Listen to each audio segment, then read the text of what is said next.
বসের রুমে ঢুকে বসের হাত ধরে সে বলতে লাগে, স্যার আমার মা খুবই অসুস্থ, দয়া করে আমাকে 5,000 টাকা অগ্রিম দিবেন প্লিজ, আমার মায়ের চিকিৎসা করাতে হবে বস।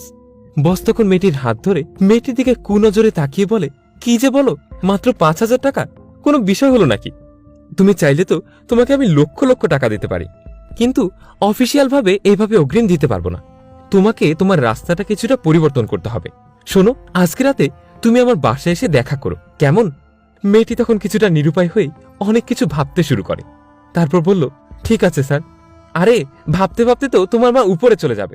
দেখো, আমার কথা শুনে কিছু টাকা নিয়ে তুমি তোমার মায়ের চিকিৎসাটা করিয়ে নাও, আর রাতে তুমি আমার বাসায় এসো কিন্তু।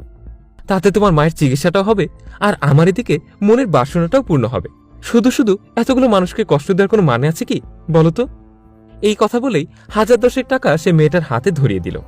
টাকাটা পেয়ে তখন মেয়েটি সেখান থেকে চলে যায়।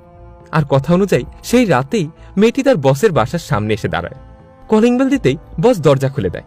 মেয়েটিকে স্বাগতম জানাতেই মেয়েটি তখন রুমের ভেতরে প্রবেশ করে। বস মেয়েটিকে তার খাটের উপর বসতে বলে। তারপর বস মেয়েটির পাশে গিয়ে বসে বলে, কত শত রাত আমি নির্ঘুম কাটিয়েছি তোমাকে পাওয়ার নেশায়। দিন শেষে তো তুমি ঠিকই আসলে, মাঝখানে শুধু এতগুলো সময় নষ্ট করলে।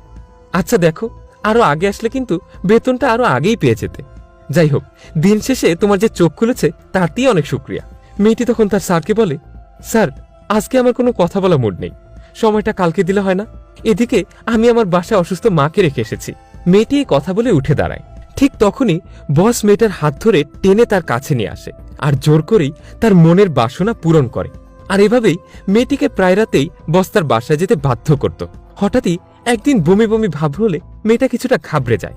নর্মাল চেক আপ করানোর পরই মেয়েটার মুখ চুপসে গেল।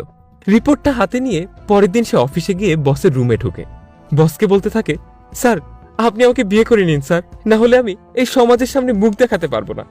বস তখন হাসি দিয়ে বলে, বিয়ে করব? তাও আবার তোমাকে? আরে পাগল নাকি? যেই জিনিস দোকানদার ফ্রিতে দিয়ে দেয় সেই জিনিস টাকা দিয়ে কিনে নাকি কেউ?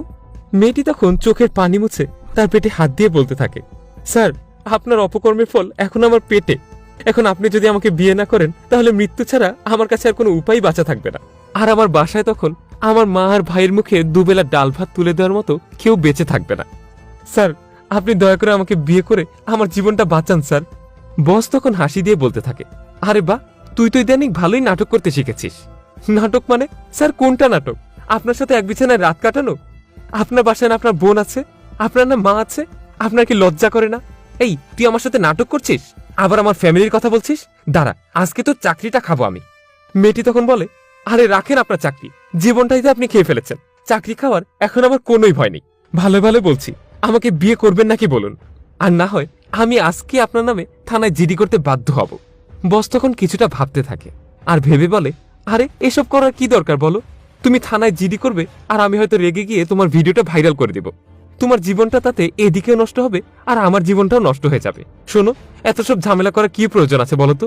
তার চেয়ে ভালো কালকে একটা হাসপাতালে গিয়ে তুমি বাচ্চাটা ফেলে দিয়ে আসো, কেমন? সেটা আমার আর তোমার দুজনের জন্যই অনেক ভালো হবে। মেয়েটি তখন তার বসের কলার ধরে বলতে লাগে, এই কুত্তার বাচ্চা, তুই কোনো মানুষের কাছে জন্ম নিয়েছিলি নাকি কোনো জানোয়ারের পেটে? বাচ্চা ফেলে দেওয়ার কথা বলার আগে কি তোর একবারও বুকটা কাঁপলো না? এই বলেই মেয়েটি তার বসের গালে কষে একটা থাপ্পড় লাগিয়ে দেয়। ভিডিওটি ভালো লেগে থাকলে লাইক, কমেন্ট এবং শেয়ার করতে ভুলবেন না। কমেন্ট বক্সে জানান আপনার মূল্যবান মতামত।